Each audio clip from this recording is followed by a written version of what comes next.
I don't give a shit about statistics.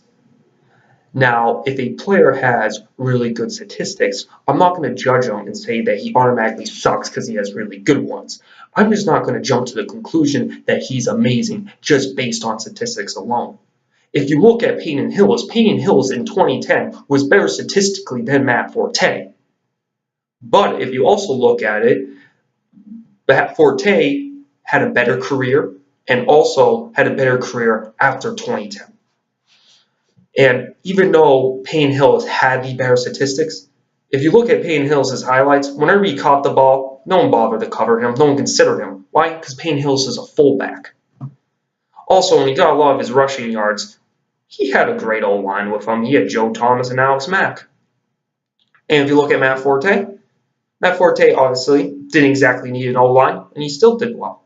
And hell, his team actually was probably one of the best offensive weapons on his team, and that team went to the NFC Conference game, and a fairly close game.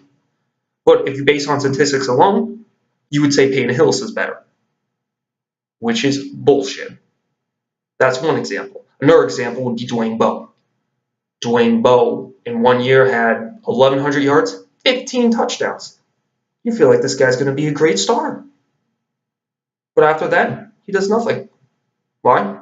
Well, then you realize all his touchdowns came in the garbage time and all his yardage. And also, he didn't really have a work ethic.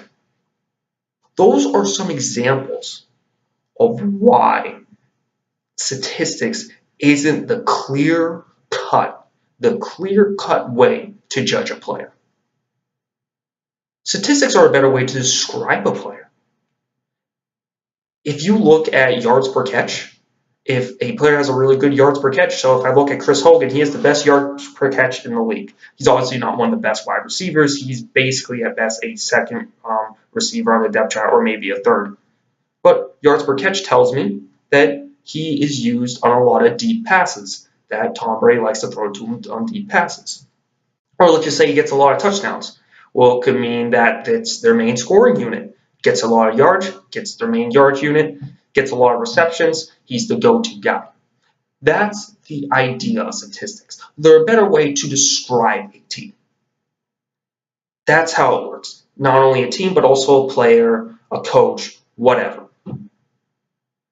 And you could have really good statistics and be a really good player, obviously. And I'm not denouncing that.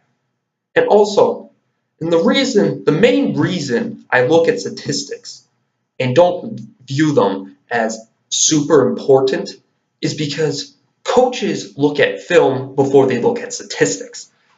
I don't believe Bill Belichick looks at Tom Brady and looks at it and goes, 30 touchdown passes, that's just fine. I don't think so. They watch film, they try to improve, and that's a better way to judge players. And also, statistics don't include everything. And the idea about it is I don't think you can simply just judge a player by simple adding, subtracting, multiplying, whatever. And hell, even with advanced algorithms are so excessive that it might even discount a player. When I look at Pro Football Focus is actually a good website, I would say. It is a good one. But sometimes they're a little bit skewed on the ratings. I remember 2014, they said Ryan Tannehill was better than Andrew Luck. Let's just be honest, Andrew Luck is far better than Ryan Tannehill. And obviously they have advanced algorithms, they use all these statistics, and yeah, they do obviously watch the games and put that in consideration. But I don't believe statistics as the main tool. And like I said earlier, it's a tool to describe a player. It's so much better, so much better. When you look at targets, he's the type of wide receiver that a quarterback goes to this amount of times. That's a better way to look at it. And statistics, yes, they're a lot easier to look at, and they're a lot easier to judge a player. But I view film so much more important, so much more important. And obviously that's how coaches judge players. They judge them by the film. And that's something that I value more. Just look at the Super Bowl. Matt Ryan had the best QBR in the Super Bowl. And it's in the history of the game, he had the best QBR. He still lost the game. Why? He only threw it 23 times. He only threw it 23 times with that offense. And obviously, I know a lot of people like to use the quarterback differential rating between teams that, oh, ideally, if your team has the best, has a better QBR than the other quarterback, your team's probably going to win. I don't like QBR. You could just throw one pass. It could be a 10-yard completion. You have a perfect QBR. And obviously, it's not that badly skewed. And honestly, people aren't going to put some backup quarterback that was in relief one time and threw one pass. They automatically gets that amazing QBR. He's fishing the best. But QBR, I thought it was a way to describe a player.